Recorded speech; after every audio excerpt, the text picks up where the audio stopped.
Ashley, girl, come here, boo. You don't want that man. You don't love that man. And like, this is what I think. This is what happens when you marry people for money and for security. Let's talk about these housewives real quick. All right, y'all might not know this about me. I'm sure you don't know this about me because I never said it on my channel. But I am from Silver Spring, Merland, stand up, right outside of DC area. So, you know, Housewives of Potomac is very dear to my heart. In the beginning, it was real slow, but it's starting to pick up, and we're gonna talk about it. Oh, child, I already know that this show is gonna work my nerves, but let's get into it. I'm not gonna go scene by scene. I just talk about the show and how it made me feel, the things that stuck out to me. I'm gonna go with my favorite, and I use that term very loosely because I really don't have a favorite girl on the show. Favorite character to least favorite character. Let's start with Giselle. Giselle, you're really not my, like I said, you're not really my favorite, but you're like the most tolerable. Every season I like you in the beginning, and then towards like episode 3 and 4 you start to get on my fucking nerves. That's what happened last season, that's what happened in the season before, and so hopefully, you know, I mean, you seem to have a pattern. I know people who know Giselle personally, and they say that she is not the unpleasant cunt that she portrays herself on television. So that's that. They say that she's like not like that in person. On TV, she's just not pleasant. She's just not very kind. But I think that now that she's got, like, I'm always, this cowrie show is always, yeah. I think that now that she's got her a man or whatever, you know, I think that she's gonna be a little easier to swallow. So I'm hoping that's the best, for the best. I don't really remember much about her this episode, so that's that. Let's do Ashley. How about that? Because I was going to talk about Monique first, but let's do Ashley because I like her a little more. So Ashley, she was my favorite character in the beginning, but then she started just doing too much towards season 2. Okay, Ashley, here's my problem with you. First of all, I was very uncomfortable with their marriage when I found out that she's the same age as his daughter. That's weird. Or his kid. That's weird. I don't care what anyone says. Even if, like, unless you and your child are only like 13 years apart or something like that, like, unless you had your child like really, really young, I think it's like really weird when parents date like their spouse or whatever is the same age as their kid. Someone who's your kid's age should be like off limits, you know, like, and that this makes me feel like when you had, like, you know, little play dates and stuff like that, you know, when your child had like little play dates, were you like looking at the little girls, or once they turned, you know, 18, like, what? That just made me feel away. So I was really uncomfortable by their relationship, by their union. This is what happens when you marry people for money and for security. Like, you shouldn't play with marriage like that. You really shouldn't play with God like that either. And this is what happens when you do stuff like that. And so I found it to be, I don't take, you know, pleasure in someone's demise, but I just thought it was a little funny, the fact that this nigga like literally threw your ass out like a trash on the street, okay? You give me one of those black women that like look to white, like that look at white men, especially white wealthy men, as like saviors, and like, oh, he would never. And it's like, why, girl? Why wouldn't he ever? Like, he's just as capable as being misogynistic and trash, just like the rest of these men are. So I don't know. I mean, get it how you live. Some of us go to college, some of us work hard, some of us marry people who are our father's age, whatever. It's just weird. I just want y'all to go somewhere. And then how he treats you, like he treats me like a child. You are a child. You are a child to him. You're the same. In fact, you're the same age as his child. So that's why he treats you like that. And now you got him taking care of your mama, your mammy too. Like, why are you buying her a house? Why are you like? And it's not. And that's another thing. Like, your mom is not old. She looks like everyone else's mom. Like, she looks able-bodied. Tell her to go get a job somewhere. Like, get her a regular ass apartment and call it a fucking day. Let's just call a thing a thing. You and your mammy saw this white man, and you guys used to work together, so that's all type of sexual harassment on the job. You saw this white man, you guys were flirting and all this other shit. You married him for a come up, and you thought that your whole family was gonna come up off of it, and he was not the one. And quite frankly, I don't feel bad for you at all. I think it's I think it's kind of funny, actually. Let this be a lesson to y'all. women with little to no employable job skills who, you know, think that being cute and all this other shit is going to be enough to suffice a career and all that. You know, no, that's not how it works, boo. But yeah, so moving off of Ashley, because I gave her a lot, because I want more for Ashley, but you know, she got to want more for herself. Anyways, let's move on to Monique.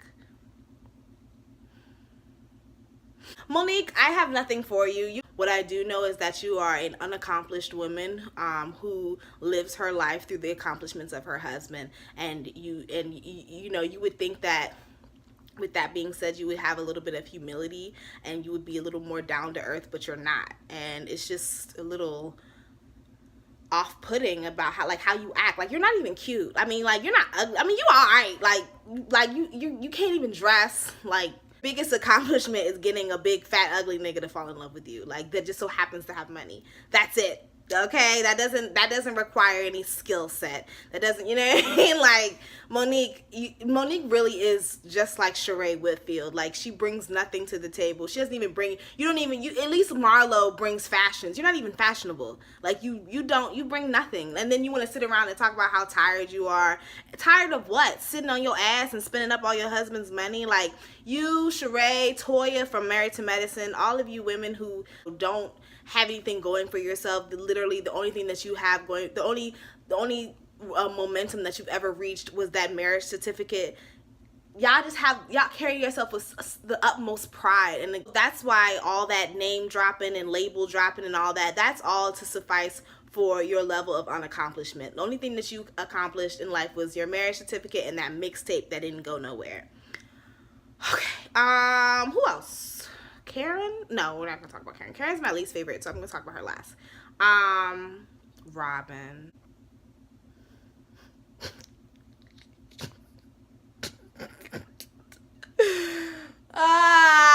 Robin. Like, Robin is a whole joke. Every time I think about her, I just start to kiki because she's a joke. Nobody takes her seriously, including her kids, including her husband. Nobody cares about you, Robin. Like, we are laughing at you. We are not laughing with you. You're a joke. That's it. Your husband got his new job at Coppin State University. First of all, your husband worked for the NFL. He played for the NFL. I know that was a long time ago, but damn, that's the best he could do. Some Coppin State, not even some UMD Baltimore, like, or you know what I'm saying, maybe not UMD College Park, but damn, Coppin State. Robin, you are so delusional, and like, you want to talk about living in your truth. You don't live in your truth. You don't talk about how your husband can easily be seen parading around Georgia Avenue with other women. Stop it, Robin. You are his bottom bitch. You are the hole that he crawls into when there's no one else available, no one else to talk to. Just like Emily from Fabulous, like Emily from Love and Hip Hop, like that situation when like she just won't leave.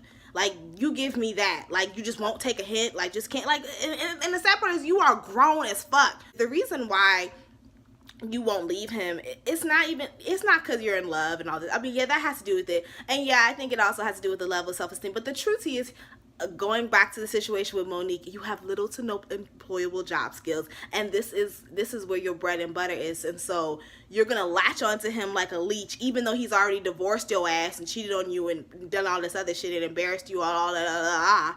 You're gonna stick by him because you don't want to work and you don't want to, pay your bills and live on your own and take care of yourself. And so you're gonna go and latch on to Juan and you'll help and you'll split these these Housewives of Potomac checks with him because you don't have any skills to do anything else.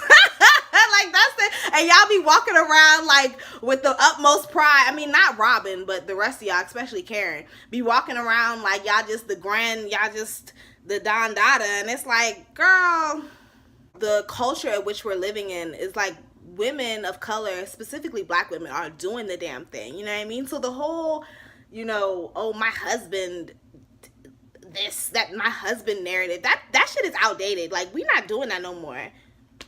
That's some Generation X shit. Like, we are on a whole different wave where like we black women, women of color, we live our lives through ourselves and our own accomplishments. We don't have to live our lives through our husband's accomplishments anymore.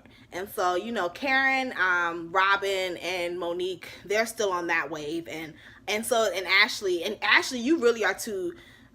Anyways, but yeah, that's what wave they're on, and it's funny. Quite frankly, I think it's hilarious. Which brings us to Karen. Karen, I'm not gonna give you too much. Karen, you are a disgrace. You sat here season after season calling your husband the Black Bill Gates again, going to that outdated. Another thing that Black women of this generation, another thing that we don't do anymore. We don't equate our accomplishments to the accomplishments of other white people. We don't compare and contrast our accomplishments to established white people. We establish and create opportunities for ourselves. So the whole Black Bill Gates, Black whatever we don't do that anymore. Okay, because you don't hear white people calling themselves the white Barack Obama or the white Oprah. Talking about, oh, you gotta make $1 million to own $1 million. What type of nigga mentality is that? Like, that's the most. What business school, what accounting class did they teach you that at? Because that's very counterproductive. Like, intelligent people make $1 million and owe thousands, but your dumbass makes millions and owes back $1 million because you're stupid, point blank period, and because you live outside of your means. And I don't really see where this money is going to, because your wigs are a mess, that house is outdated, you don't have any up-to-date appliances in the old house. The house that you're renting right now is old and big ass empty house, looking lonely, just looking stupid, just again living outside your means. You say that you grew up on the farm. It shows. You didn't have to tell us that. We could have figured that out on our own. It shows. Your fashions are late. Your way of thinking is late. And that's why you're in the predicament that you're in now, honey. Because I just told you, Black women were on a different wave, and you're back there, comparing yourself to white people, and that shit ain't getting you nowhere except for $1 million in debt. I don't have no sympathy for Karen. Karen looks like she deserves to be in like the circus for like the lady with the young body and the old face. Like, that's what she's giving. Like, her body is everything. It's just that face of hers. But it's getting better. She's getting it together. But yeah.